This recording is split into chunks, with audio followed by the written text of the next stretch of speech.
So thank you, Jack. Today's session is of President's Chat is with Jack Graham. Thank you, Jack, for joining me today. Thank you for having me. Yes, you're a final year medical student, University of Queensland. Yeah. And you are the recipient of the Catherine Thorp-Cramb Prize in Doctors' Mental Health. That's where we met at the UQ Prize Awards, and your essay is on suicide in the medical profession, which is a topic very close to my heart. And thank you very much for joining me today, and congratulations on winning the prize again. Thank you. And I know it's not an easy topic, but can you tell us a bit more about your award-winning essay and why you chose this topic? Yeah, absolutely. So the prize itself, as you said, was awarded for writing an essay on doctors' mental health, and it comes from the story. Catherine Thorp-Cramb was a doctor who graduated from the University of Queensland, who struggled with her own mental health and took her own life. And this prize was donated in memory of her by her mum. And knowing that, I chose to write an essay on this topic because I personally lost someone in my second year of med school. It was a very close friend. And it sort of triggered something in me that I didn't know was there, to want to raise awareness about this issue, because I think, you read a lot about suicide in medical professionals as a silent killer. And I think it needs to stop being silent, because it happens far too often to be a silent problem. And so putting all that together, I decided to start researching into, what's actually being done about this.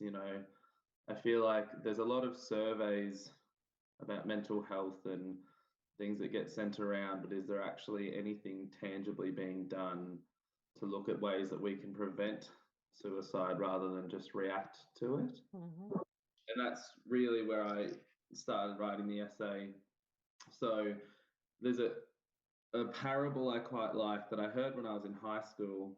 I won't tell the whole thing, but essentially there's a village at the end of a river, and one day a body floats down and the person's quite ill, and this village takes the person, essentially gets them better and sends them on their way. The next day, same thing happens. Another body comes down the river, the village treat them, they get better. And that keeps going on and on. And essentially, you get to the point where there's all these bodies flowing down the river, but there's no one upstream looking at what's actually pushing them in. Mm-hmm. And so that's the approach that I think we need to take, is rather than responding to all of this suicide in the medical profession, we need to look at what factors in the medical profession actually predispose these people to being pushed in. Yeah. And that's and focus more on prevention and early intervention. Yeah. And what did you find? Yeah, so I wanted to look at it through, a few different fields. So I guess starting from an individual approach, there's been research out of the US and UK mainly looking at individual characteristics within medical students and junior doctors that seem to predispose to suicide.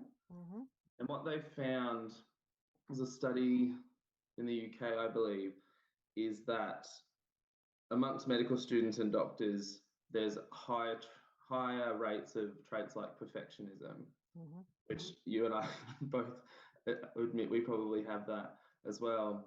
And what they found is that the perfectionist traits lead to maladaptive thoughts when you experience some sort of failure.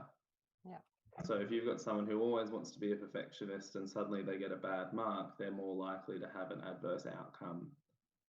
And along with that, they identified a lack of resilience in the same respect.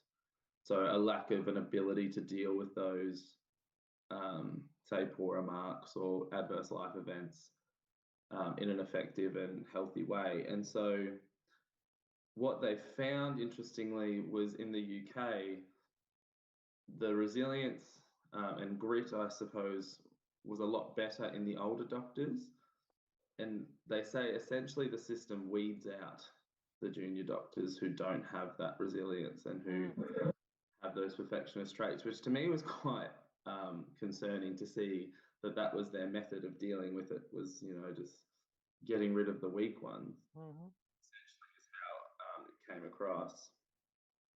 And what they've done, I think it was in the US, is they've actually looked at trialing some cognitive behavioral therapy to help with the perfectionist thoughts and to help with resilience training. And they've actually seen, I haven't got the exact statistic with me, but they've seen substantial improvements in suicidality and suicidal ideation through practicing the CBT and the resilience training. That's quite a, and that's, they did that in medical school, and I think that's quite a not an easy but a simple but effective method that could be used at an individual approach to target these individual characteristics that are predisposed. Yeah, and then mainly perfectionism. Yeah. I do believe that here in Australia there's a strong tendency to select the high performing students from high school that yes, have very perfectionistic traits. Do you feel something needs to be done about that? Yeah, it's interesting because I agree, and like you look at the rates of perfectionism are typically higher in the higher performing students. And that's right. I think there needs to be a more multidimensional approach to how you select someone to be a doctor. You know, and I think there's been a lot of talk recently that, you know, it's not. There was a study done that was shown to us on our first day of med school, and it was essentially that most patients don't want the smartest doctor. They want the sort of kindest and most empathetic doctor who can still do their job, obviously. But most patients would take bedside manner over academics. And I think potentially that needs to then be reflected in medical school admissions, where we're choosing people who are probably more well-rounded, who may not be as high performing, are still obviously high achievers, but are a bit more well-rounded and have less of that perfectionism and a more grounded foundation moving forward. Yeah. Do you feel that in medical school that is taken into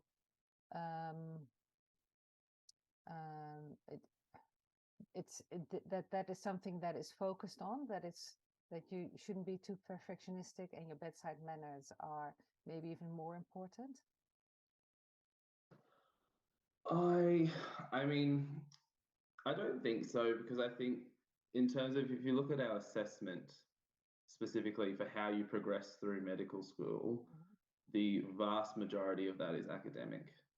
There are certainly modules that you do, such as breaking bad news, like communicating in palliative care, or sexual health history, mental health history, where you do practice those communication skills. But I certainly think that's only a small part of what's focused on in medical school, where the big part's obviously the content. And potentially there could be a switch, you know, from learning about very rare diseases that you're unlikely to encounter towards communicating with patients that you see every day. This is actually what I found as well when I was doing the AMAQ Wellbeing at Work program with all the interns. I found that a lot of them were struggling with the additional responsibilities that they had. You know, when you're suddenly an intern and you do have the responsibilities, and yes, you might have learned a lot of content and you have learned certain conversational techniques. However, putting it into practice with all kinds of patients under very high pressure circumstances as well, you know, all the jobs that you need to do, the expectations that you need to carry. And that is probably the most stressful part of being an intern. And that this is also why we see that the mental health of medical interns deteriorates over the year as well. Would you have any other ideas that you found that could be helpful? So I think for me, so that's sort of the individual stuff. There's more systemic things that I think could be addressed that would be helpful. A big one that I found, which I think most of us are aware of, is the difficulty of getting into specialist training. Yeah. That's just getting more and more difficult, more and more competitive. And interestingly, a lot of colleges are now, well, sorry, I should say were really putting research as a high priority for extra points. I had a nephrologist tell me that you needed essentially a PhD and 3 pages of publications to be considered for training. Yeah. But interestingly, I was chatting to one of the directors of training for ophthalmology, and she was saying that they're actually moving away from that because they're realizing that all this research doesn't exactly make you a better doctor. It's again coming back to they want a more well-rounded person who can work as part of a team and can communicate with patients. So it's interesting to me that the same theme keeps coming up between, wanting academic performance versus, someone who can talk to patients. And so my point of all that is, potentially the other colleges can look at that as well, because that's such a significant stressor for doctors in training, is specialty training programs, because the criteria to get on now involves a lot of research or involves a lot of extra work on top of the 40 hours, 50 hours a week you're already doing in the hospital.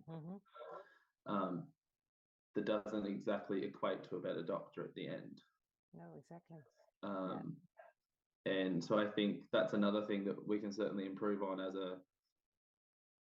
I guess, a systemic approach within medicine is, colleges and training programs and looking at what are those desirable attributes of an applicant.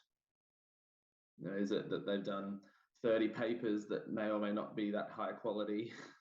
Or is it, they work well in a team and they have good bedside manner and communicate with patients effectively? Yeah. Or they have been part of the committee of the Queensland Medical Women's Society. Yeah. Or have come to their parties. Yeah. You are very welcome to as well as a man. I have to say, yes. Thank you. I do think that one of the main problems is that, of course, my background in psychiatry helps me to focus on that as well. But I think mental health problems they're still a big taboo. And suicidal ideation more than anything, and suicide even more. I think there might be a lot of deaths by suicide that are not being named a suicide, which often is because people think that even mentioning that it has been death by suicide, that this would start copycat behavior, which we know is not the case. And we also know that it's really important to talk about suicide, because if you have to keep it quiet, it only grows and grows more. So do you have any ideas? I think, writing an essay like you did is already a big step. Have you noticed, how did the people around you, the other students, faculty members, how did they react to you having written this essay? Yeah, it's interesting. I've spoken to quite a few people about it. I think quite a few people were quite shocked, in the sense that it's quite a, how is that? Like you said, it's a taboo topic that no one likes to speak about. It's quite often swept under the rug, despite, I think it's something like 20% of medical students and junior doctors have suicidal ideations. So I think a lot of people were quite shocked that it was something that I spoke about so abruptly and quite to the point that, this is an issue. We need to speak about it more. And I've had my own first-hand experience of the consequences if you don't. Exactly. And I think so my friends who are also touched by that student passing a couple of years ago agreed. They're like, we need to speak more about it. Because at the moment, like I've said, it's just a reactive approach every time. And so you said CBT in medical school. Maybe we even need it in high school, because the amount of stressed out high school students is only increasing as well. And perfectionism is a trait that not only sets up for more suicidal ideation, but it also sets up for low levels of self-compassion, which we know is very unhealthy as well. Yeah. So it sets up for a whole range of disasters. Maybe we should actually have parenting programs to help parents to make sure that their children don't become too perfectionistic. Yeah, and I think like the study that I showed, essentially, like it was an internet-based online program. Like it doesn't have to be you go to a psychologist for an hour once a week program. Like they can be quite simple to run. And I think, like we've addressed, that the potential benefits are quite great for not much work, if that makes sense. Like it doesn't take a lot to try and address these problems early before they do grow into these maladaptive behaviors that are much harder to change. Yeah. I often think that one of the problems is, however, that or that patients think that having a perfectionistic doctor is a good thing. However, in the long run, it doesn't benefit anyone, because if there's one thing you cannot be, is you cannot be perfect. So it's no use chasing that. Did writing the essay bring you personally something, or what did it bring you personally? I think it did. I think the link between my experience and Catherine's mother, who donated the essay, I think it was quite I guess a poignant thing for me personally to be able to give her some comfort, for one, that her money is being used to raise awareness on this issue. And I think it also, I guess, made me hopeful that hearing people's responses to what I had written were generally in agreement. Like we are, I think, more of us are acknowledging the issue, which is a good first step to actually having some tangible change. And I think writing this essay, using it as a conversation starter with a lot of people, increases awareness in itself, and then those people can talk to someone else, and they talk to someone else, and it just creates this network of people talking about an issue that's already there. We're just breaking the stigma. And I think for me personally, not so much in the medical profession, but in my own personal life, I've seen definitely a positive change in the stigma around mental health. I don't think it's anywhere near where it needs to be. But I certainly think compared to 5 years ago, there's a lot less stigma, and that we're becoming more cognizant of mental health, and more willing to address that and accept it. But I think there's still a long way to go, as I'm sure you'd agree. I started specializing in doctors' health and well-being in 2014, and I must say I've seen a big change, but we're not there yet. And there's a lot more work that needs to be done. And I really want to thank you for writing the essay, and for your willingness to speak to me about it. And I really hope we can spread the word and keep on talking about mental health and suicide ideation. And let's hope it will become less of a taboo, and that people will reach out. I agree. That's all we want. Well, and I can tell you, I've dealt with enough suicidal patients to know that they did not necessarily want to die. They wanted to get out of a situation that they felt helpless, hopeless, like there was no way out. And help is there. There's a lot of people that want to help. The bravest thing that you need to do, and the hardest thing, is probably actually reaching out and asking for that help. And we doctors are often not very good at asking for help. We're used to fixing other people, not ourselves. Yes, exactly. But yes, thank you very much. Thank you for having me. spread the word further. I'll just stop the recording. Hey,